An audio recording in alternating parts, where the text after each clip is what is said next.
वर्षा ऋतु समाप्त हुई। सुग्रीव ने अपनी विशाल वानर सेना को बुलाया। चारों दिशाओं में खोज दल भेजे गए। दक्षिण दिशा के दल में हनुमान, जामवंत और अंगद जैसे वीर थे, सबसे मजबूत और सबसे तेज। किष्किंधा के एक कुटिया में राम ने हनुमान को अकेले बुलाया। उनके चेहरे पर गहरी चिंता और आशा थी। राम ने अपनी चमकती हुई अंगूठी निकाली और हनुमान की ओर बढ़ाई। सीता को यह दिखाना, इससे उन्हें विश्वास होगा कि तुम मेरे दूत हो, राम ने कहा।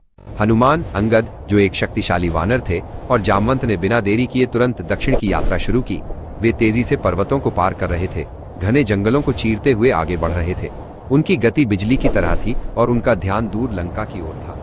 पहले सप्ताह में सबसे कठिन चुनौती थी एक चौड़ी, पथरीली नदी को पार करना जिसमें तेज बहाव था।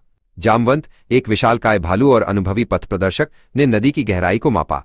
उन्होंने धैर्यपूर्वक सबसे सुरक्षित मार्ग चुना और पहले खुद पार किया। नदी के बाद उन्हें तीक्ष्ण कांटों का वन मिला। हर कदम एक संघर्ष था।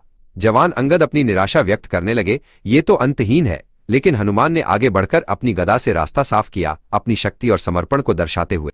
हफ्तों की यात्रा के बाद वे एक ऊंचे बंजर पर्वत पर पहुंचे। वहां से उन्होंने दक्षिण के विस्तृत अनजाने प्रदेश को देखा। जामवंत ने अपनी लंबी यात्रा के अनुभव को याद किया। उन्होंने गंभीर आवाज में कहा, सावधान रहो, ये वो जगह है जहां हर वीर की परीक्षा ली जाती है। समय तेजी से बीत रहा है और माता सीता का कोई संकेत नहीं है। जब उन्हें प्यास और भूख सताने लगी तो उन्होंने अचानक एक रहस्यमय गुफा देखी। उसका प्रवेश द्वार सोने की बेलों और अद्भुत विशाल फूलों से ढका था। वहां से ठंडी मीठी हवा आ रही थी, जैसे किसी दूसरे संसार से।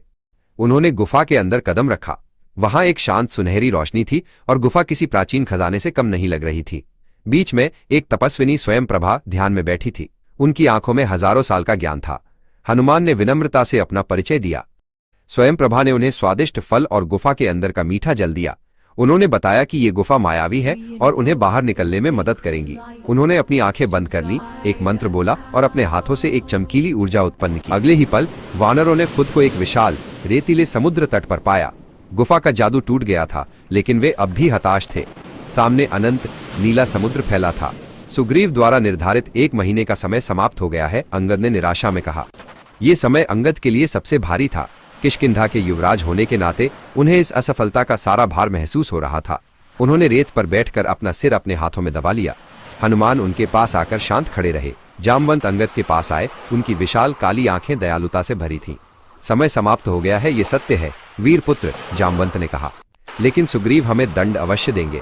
इसका भय हमें आगे बढ़ने से नहीं रोक सकता। राम का कार्य हमारी व्यक्तिगत सुरक्षा से बड़ा है। हनुमान और जामवंत ने समूह को इकट्ठा किया। जामवंत ने कहा, हमारे पास अब पीछे हटने का विकल्प नहीं है। यदि हम माता सीता को नहीं ढूंढ सकते तो हम सुग्रीव के सामने खाली हाथ नहीं जाएंगे। उन्होंने सभी को प्रायोपवेशन, उपवास करने का प्रस्ताव दिया। सभी वानर अपने अंतिम संकल्प के साथ समुद्र के किनारे बैठ गए। अंगद उदासी में जमीन पर सिर टिकाए हुए थे। उन्होंने शोक व्यक्त करते हुए कहा कि रावण ने पहले ही महान जटायु का वध कर दिया। अंगद की बात सुनकर एक बूढ़े वानर ने जटायु की महानता का वर्णन करना शुरू कर दिया, उनकी वीरता की कहानियां सुनाते हुए। बाकी सभी वानर दुख और आदर से सुन रहे थे। सूरज क्षितिज की ओर डूब रहा था। तभी दूर आकाश में एक विशाल आकृति दिखाई दी। अचानक आकाश में एक विशाल काला पक्षी दिखाई दिया। वो एक बूढ़ा गिद्ध था जिसका नाम संपाति था और वो वानरों को अपना भोजन बनाने के लिए उतरा।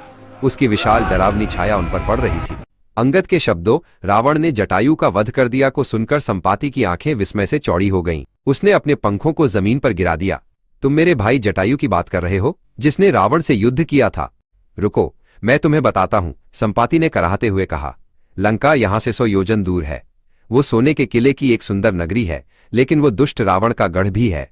मैंने सीता को रावण के महल में बंदी देखा है। मैंने सूर्य के पास उड़ने का प्रयास किया था और मेरे पंख इस आग में जल गए थे, तभी से मैं यहाँ पड़ा हूँ। अपने भाई के बारे में जानकारी देने के लिए नियति का इंतजार कर रहा हूँ। अब हमें रास्ता पता है, लेकिन इस विशाल समुद्र को पार कौन करेगा? कौन है वो जो 100 योजन का छलांग लगा सकता है? जामवंत ने हनुमान को देखा जो चुपचाप खड़े थे।